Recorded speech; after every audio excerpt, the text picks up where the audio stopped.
Ka marrë një Shkrimtari shkodran Marcel Hila ka promovuar në Lezhë librin e tij më të fundit me titullin Në zaman të asaj furie, një botim ku Shkodra vjen e gjallë me bukurinë, qytetërimin, rrugicat karakteristike, pazarin e vjetër, fejesat dhe dasmat, të ndërthurura artistikisht si në pikturat e Idromenos.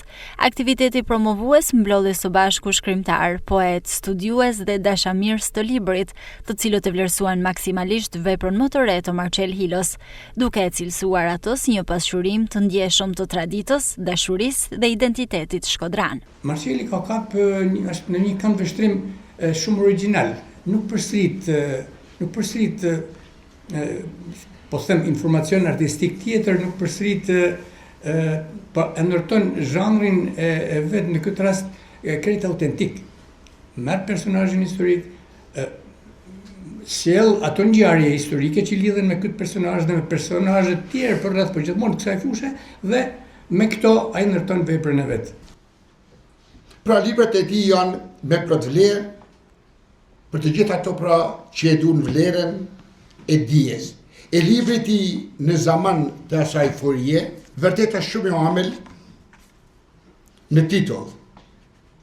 Është shumë i amël në titull, por mjerisht është mjaft tragjik në finale e tij. Marcel Hila na bën me dije se ka me tregu historinë e një këngë dashnie shkodrane mjaft famshme dhe nuk na zgjenjen. Prologu e përforcon akoma më shumë këtë pritshmëri. Autori i librit Marcel Hila shprehet se fraza "dashnia është më e fortë se vdekja" ka qenë shtysa kryesore që e ka nxitur drejt shkrimit të këtij botimi. Një arsye që e kapi në fund që është dashnia më e fortë se vdekja. Në fakt kjo është ajo motivi kryesor që më ka shtyr me shkru. Ju këtu në Lezhë keni pas një personazh të madh që ka pas emrin Padre Flavio Cavallini, besoj se keni ndëgjuar patjetër. Atë Padre Flavio ishte biblist, domethënë njeh historinë e Bibël se ç'kemi të shajt. Herë në bisedë me te, nëse Zoti dën një shtu si është kjo.